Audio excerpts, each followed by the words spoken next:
The smell hit them first. That was always how it started. Not a sound, not a shape, not a shadow thrown across the corridor.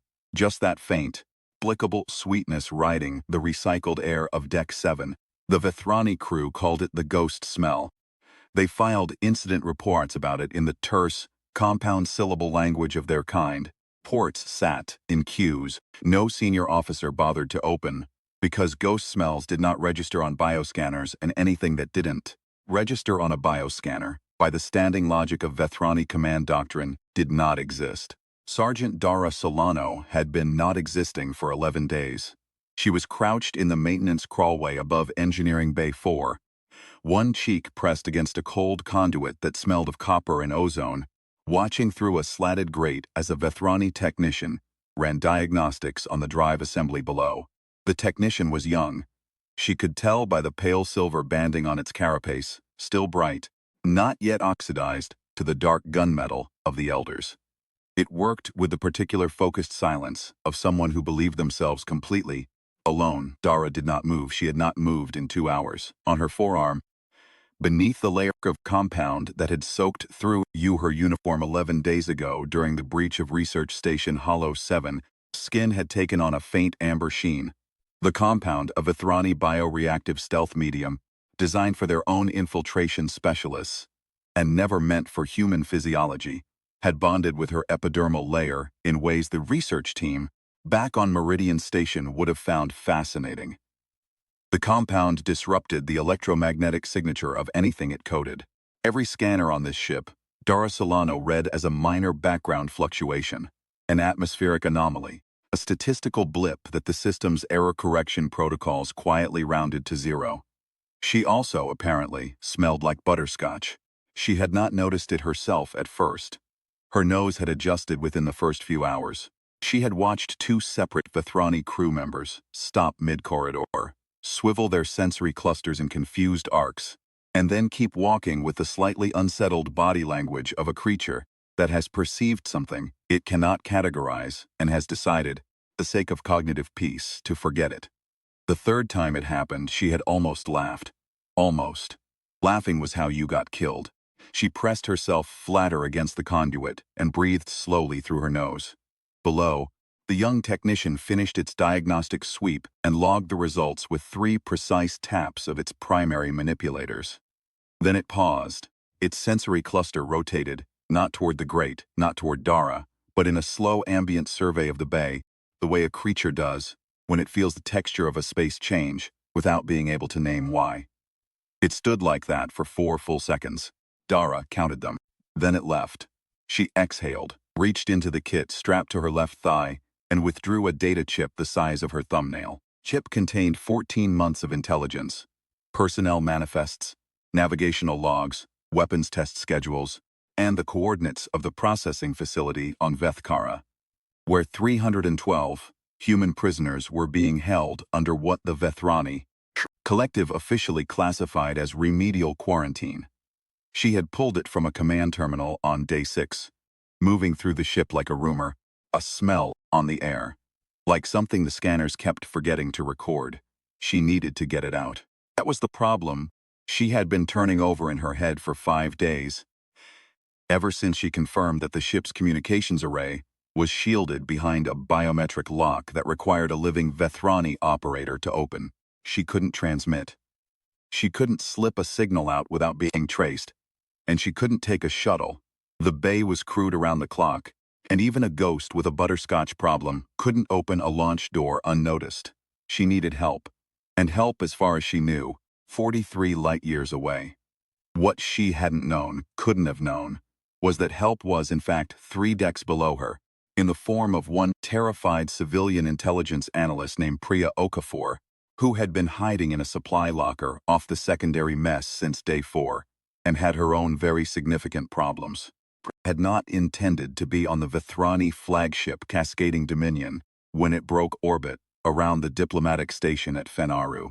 She had been there in an official capacity, seconded to the Earth Diplomatic Corps, as a behavioral analysis consultant, which was a title that meant she sat in the back of rooms and watched how the Vethrani negotiating team moved their bodies when they said things and then wrote reports about what the movement meant, and those reports were quietly read by people who found them useful. She was very good at reading the Vethrani. She was considerably less good at not being kidnapped. The collective's justification, delivered through an intermediary, in the clipped formal register they used when announcing things they had already decided, was that the human diplomatic contingent was being detained pending investigation of a serious incident. There had been an attack on a Vethrani resettlement convoy 3 days prior. 41 Vethrani dead, including 2 settlement coordinators of the second branch. The weapon signatures were consistent with human military hardware. Humanity, officially and vehemently, denied it. The Vethrani, officially and immovably, did not believe them. Had been escorted aboard with 19 other members of the diplomatic mission and placed in temporary holding quarters that were comfortable by the standards of a prison and claustrophobic by the standards of anything else. She had counted the ventilation covers, estimated the guard rotation, and on day 2 had noticed that the environmental system's secondary access panel in the corridor outside their quarters responded to a manual override that someone at some point had clearly neglected to encrypt. On day 3, the junior Vethrani officer assigned to their block made a comment. In the collective's administrative dialect, which none of her colleagues spoke, but which Priya had spent 7 years learning to read in all its registers, about the scheduled transfer of the diplomatic contingent to the processing facility at Vethkara. On day 4, Priya was in the supply locker.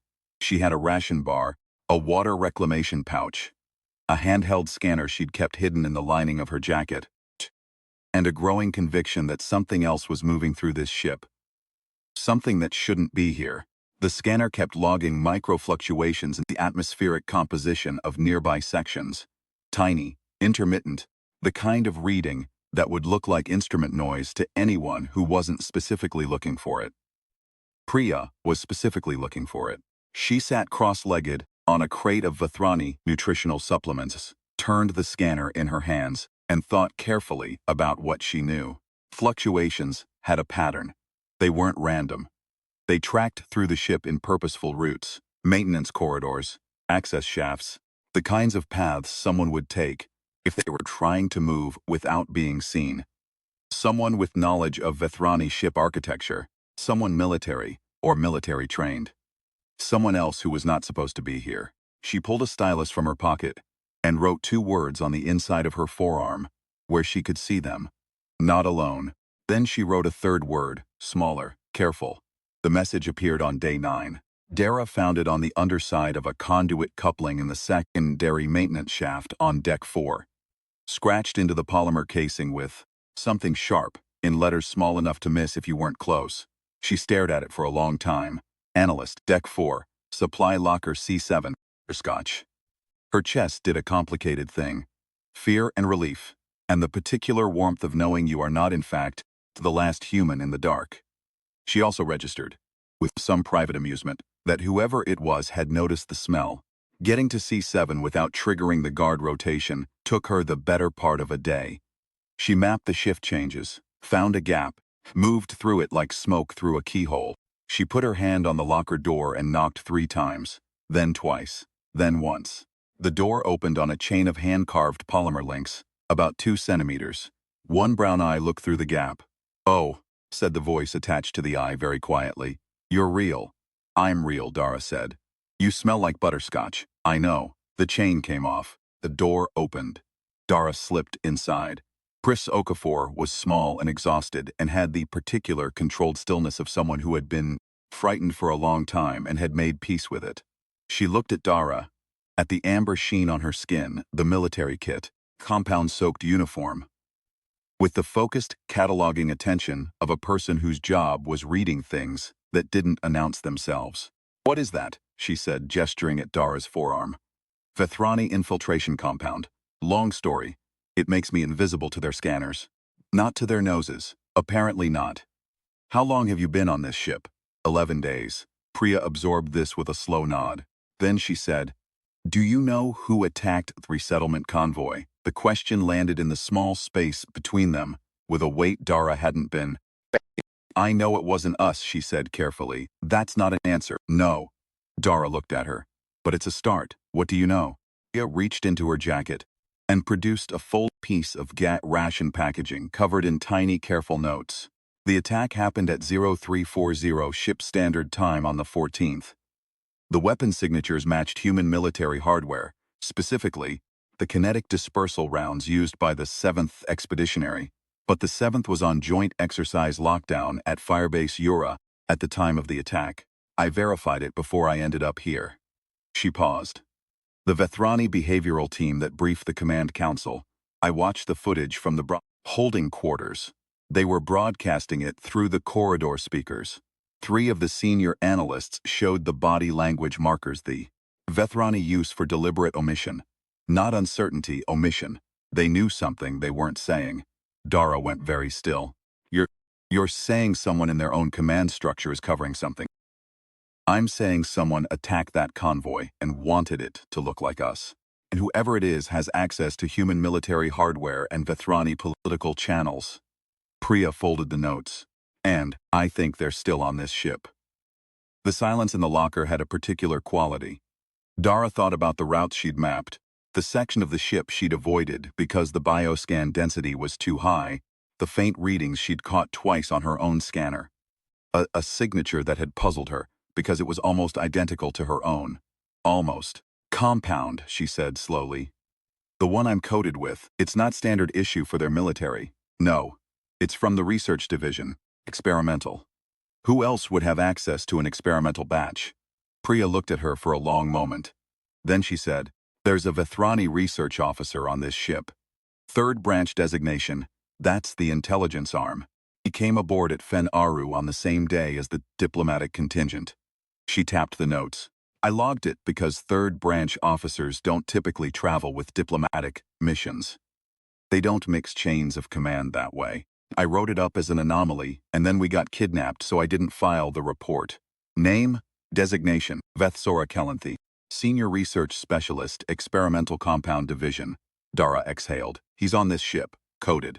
Moving through it the same way I am. Except, said very quietly, no one is looking for him. They moved together from day 10. It was slower. 2 humans in a ship full of enemies. Navigating by scanner reading and behavioral analysis, and the knowledge that every mistake was final. But it was better. Dara moved, and Priya read. Priya watched, and Dara acted.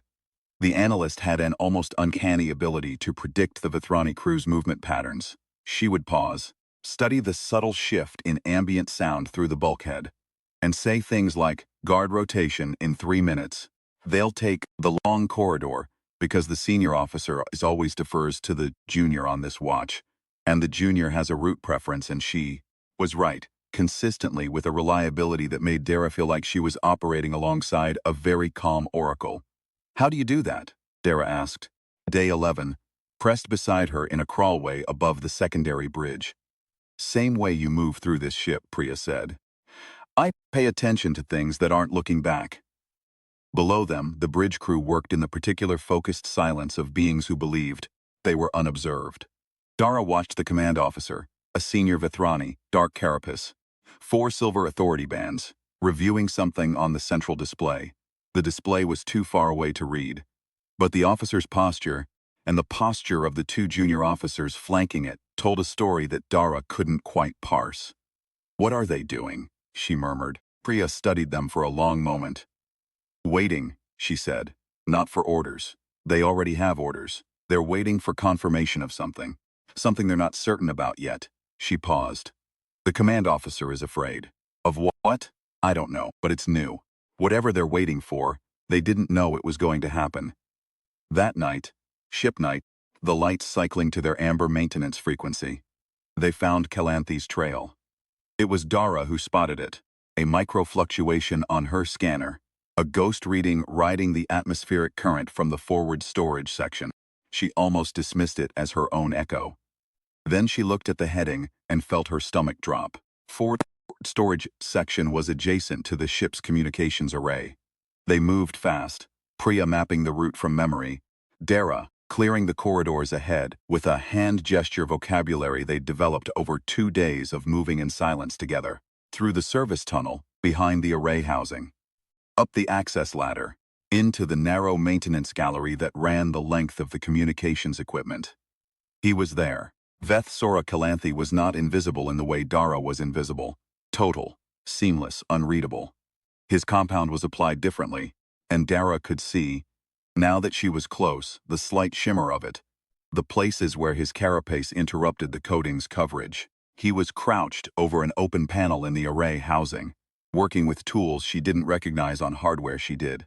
A transmission module, jury-rigged to the ship's primary array, of a design that was definitively, unmistakably human in origin. He was using the array. He was sending something. Dara's hand found the back of his head before she consciously made the decision, and then he was down, and she was holding him pinned to the floor of the gallery, and Priya was at the open panel pulling the transmission module free with the focused efficiency of someone who had made this decision before Dara had. Calanthi struggled. He was stronger than she expected. Vethrani musculature was dense, but he was working one-handed and she had both of hers and 11 days of built fury.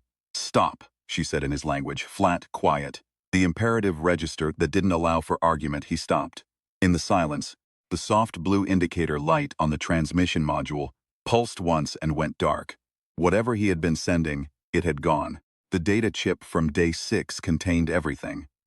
Priya reviewed it in the supply locker while Dara held Calanthi's primary manipulators crossed behind his back in a restraint she had modified from a length of conduit tubing. He did not attempt to move. He had the particular stillness of someone who was calculating whether this situation could still be recovered and arriving at answers he didn't like. "He's not military," Priya said, without looking up from the chip reader. She read Vethrani administrative notation the way other people read menus. "Third branch, but subcontracted research division. That's not intelligence work. That's procurement cover." Cover for what? Getting research materials in and out of restricted channels without triggering oversight. She scrolled. "There are transfer logs here for 3 batches of experimental compound. Dates align with the attack on the convoy. And there's a communication record." She paused for a long moment. "He has a contact in the Vethrani Command Council, 2nd branch." Dara looked at Calanthi.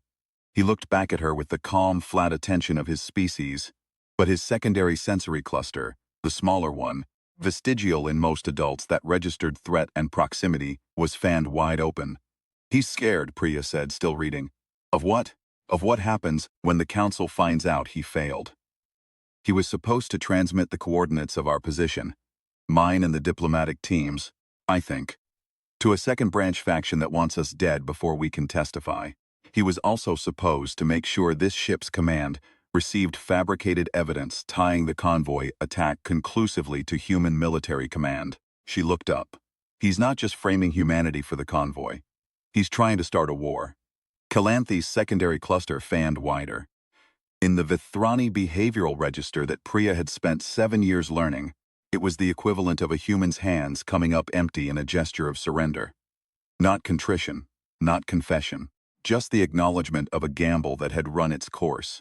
Dara leaned in close enough that the butterscotch smell, still there, after 11 days, still absurd and somehow grounding, must have been overwhelming to his sensors. She said very quietly, "Tell me what you sent." What he had sent was incomplete.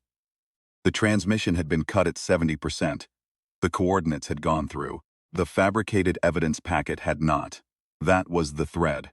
Getting that thread to the right ears, to the command officer on the bridge, past the 2nd branch faction that had arranged for Calanthi to be aboard in the first place, in a way that couldn't be intercepted or suppressed, was the problem that occupied the next 14 hours and required the kind of teamwork that Dara would later describe in the debrief as the most efficient collaboration she'd ever been part of, and also the most terrifying.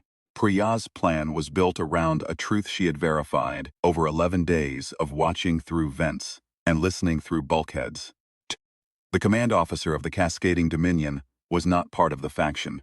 He was a career military commander who had received orders he believed were legitimate and was carrying them out in good faith. He was also, actually, afraid of something, and Priya now knew what. 3 days ago, signal had come through official channels advising the command officer that the second branch investigation into the convoy attack was ongoing and that the diplomatic detainees should not be harmed until final determination. The command officer had been relieved. His posture on the bridge had changed. The tension in his authority bands had eased. But 12 hours later, he had received a second communication through a different channel that had undone that relief entirely. Someone was pressuring him to move faster. Someone was pushing him toward a conclusion the official investigation hadn't reached yet. He was a man, a being, caught between the order he'd been given and the weight of powerful telling him to ignore it. And he was afraid because he had no way to verify which side was legitimate. He needs proof, Priya said. He needs something real. Not from us, he won't trust us, we're the accused. But from within his own system. Dara looked at the data chip. The communication logs on that chip, she said. Calanthi's contact in the council. Is there enough to identify them? Yes. And the compound transfer records. They prove the attack was staged from inside the collective? Yes. Can you write it up in the Vethrani administrative notation? Formal register, second branch reporting style. Priya looked at her with an expression that was somewhere between professional pride and exhaustion. That's what I've been doing for the last 4 hours. The delivery mechanism was elegant. Not because they planned it that way, because the ship gave them the opening.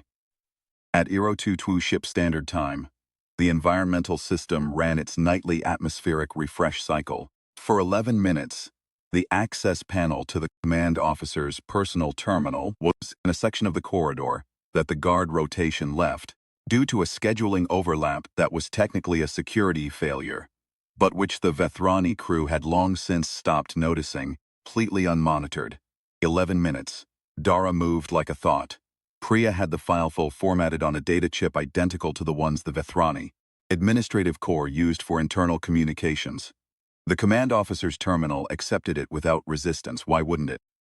It looked, every system that checked it, like a routine second branch memo delivered through automated channels. The cover note, Priya's flawless administrative notation, read, "For the attention of Commander Vethkara Salenthi, forwarded from Oversight Archive, pending review. The attached records concern an irregularity in compound procurement and transmission activity aboard the Cascading Dominion, flagged by automated audit. Please review at your earliest consideration. Automated audit." That was the detail. Priya had written it as a direct accusation. Salenthi would have known it came from outside his chain of command, and would have been suspicious. But a routine automated audit flag, the kind of bureaucratic ghost that appeared in every large system and usually turned out to be nothing, was exactly the kind of thing a careful, intelligent commander reviewed alone at Odo 300 Ood when he couldn't sleep. They were back in the supply locker with Calanthi's manipulator still bound before the 11 minutes were up. At Eero 314, the lights in the secondary holding section came on at full intensity. Priya was watching through a ventilation grate when the command officer, himself, not a junior, not a guard, but Salenthi in person, his authority bands dark with whatever was running through his physiological equivalent of a nervous system, came to the diplomatic team's quarters and had the lock opened from the outside. The human diplomatic team blinked in the sudden light, confused and blinking and not yet understanding. Dara watched from the crawlway above. Salenthi stood in the doorway for a moment. His sensory cluster was doing something she'd never seen a Vethrani command officer's cluster do in a posture of authority. It was angled down, not submissive, more than that. The angle the Vethrani used when acknowledging something that had cost something. Priya had told her, when she'd asked what that gesture meant, one, from before the collective. "It means I have been mistaken in your presence." He spoke 3 sentences in formal register. Priya translated from her position in the locker, her ear against the bulkhead, her voice barely a breath. "He's saying there has been an error. Saying the detention order is suspended pending full investigation. He's saying..." She paused. "He's asking if anyone from the diplomatic team has knowledge of events aboard this ship in the past 11 days. The diplomatic team looked at each other. Dara dropped from the crawlway. She landed in the corridor behind Salenthi. Not quiet enough. Not graceful. She hadn't slept in 36 hours, and her legs had given approximately 1% less cooperation than she'd asked of them. Salenthi turned. The two junior officers with him took a step back. Salenthi looked at her, the amber sheen on her skin, the compound-ruined uniform, the 11 days written on her face. He looked at her the way the young technician in the engine bay had paused, and looked at the room, the sense of something perceived that couldn't be categorized. Except Salenthi didn't keep walking. He held very still, and his sensory cluster did the down angle again, and he said 3 words in a register so formal it was almost archaic. "What does that mean?" Dara asked, not taking her eyes off him.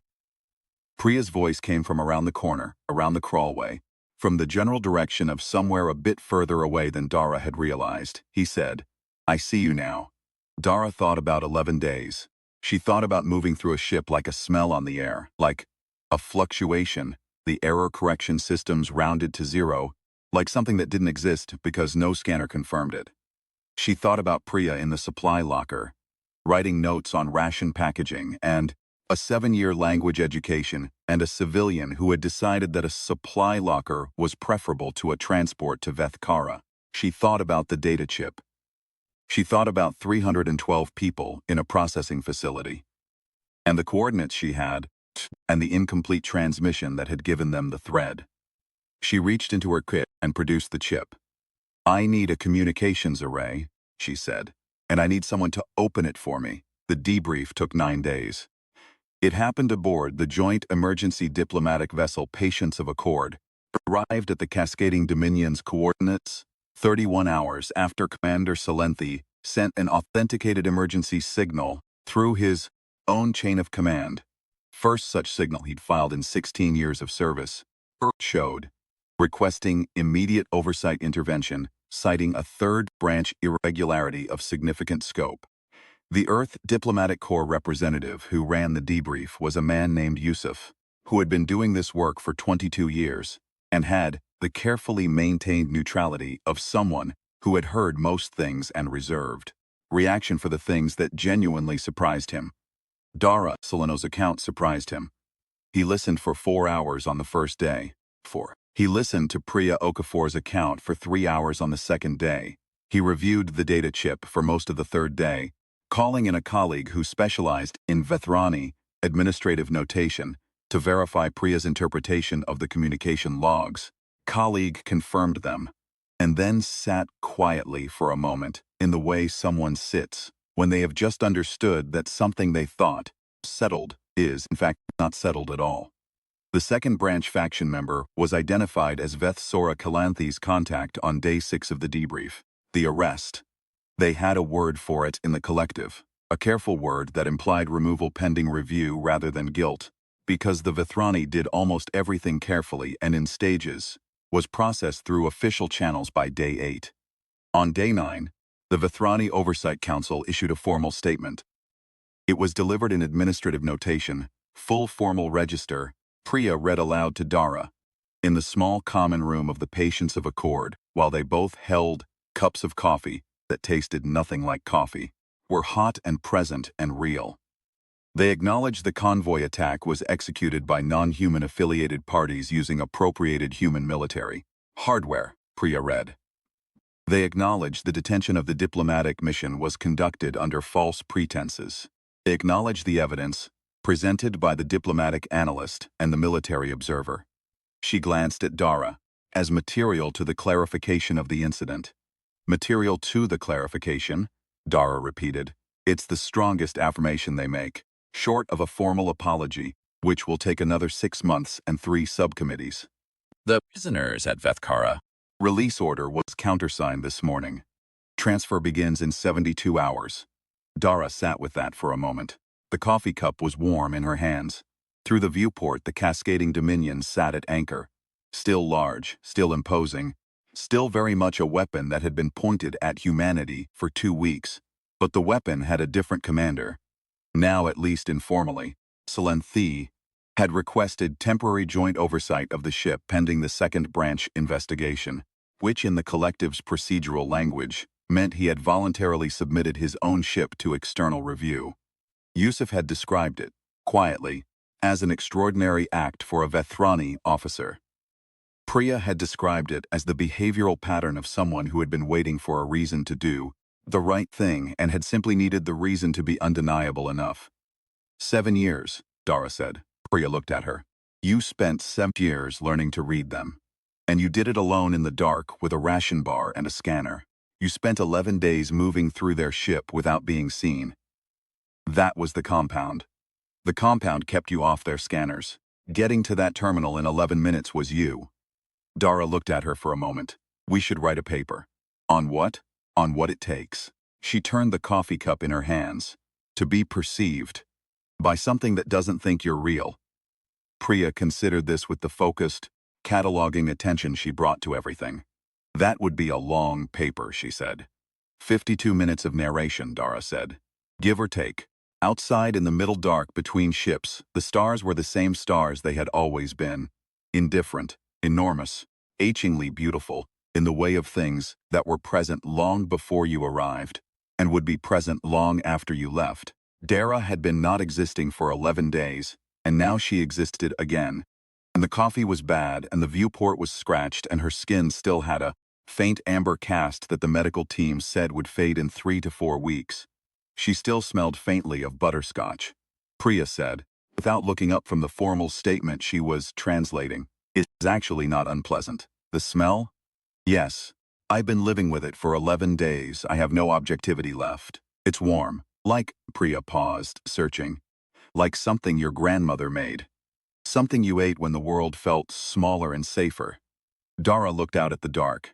312 people in 72 hours. A second branch faction member in custody. A command officer who had angled his sensory cluster down. A war that hadn't started. My grandmother, she said, made terrible food. Mine made excellent tea. Priya finally looked up. And I am going to make her a pot of it the moment I get home.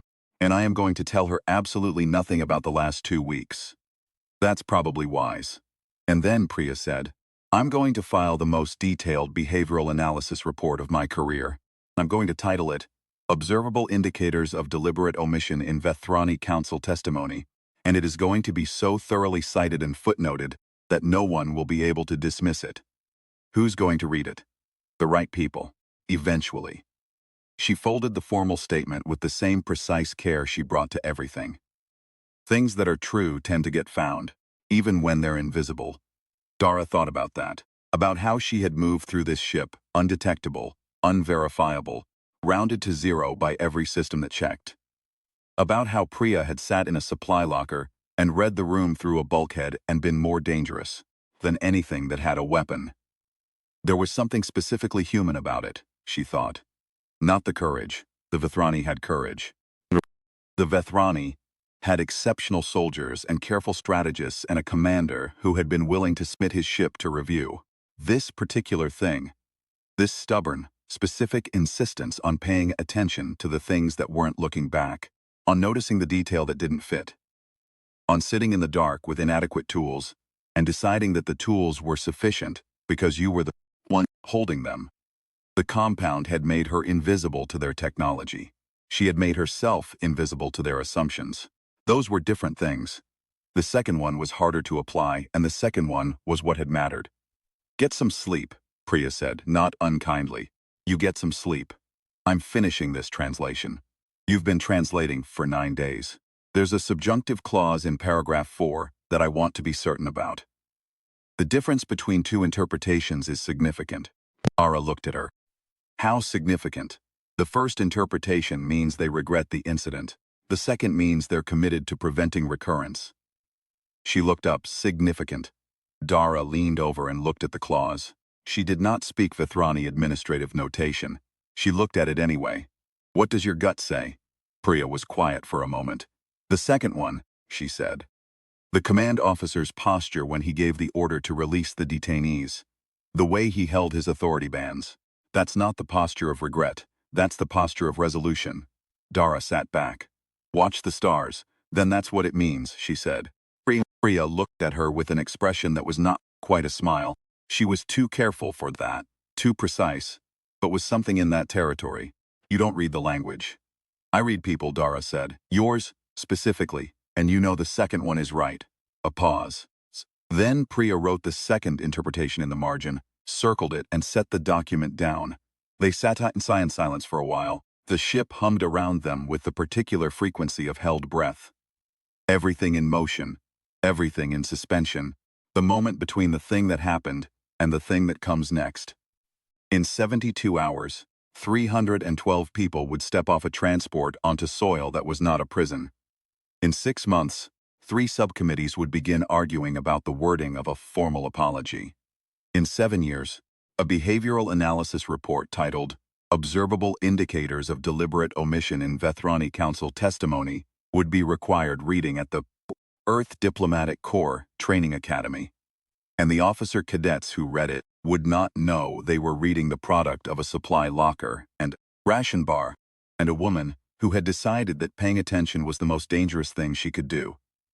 And sometime in the next 3 to 4 weeks, the amber faded from Dara Solano's skin, and the smell, warm, sweet, inexplicably domestic, went with it. She kept the compound, though, sealed in a sample case, properly logged, officially documented as recovered material. In her personal notes, she labeled it something different. The label said, "What made us visible?"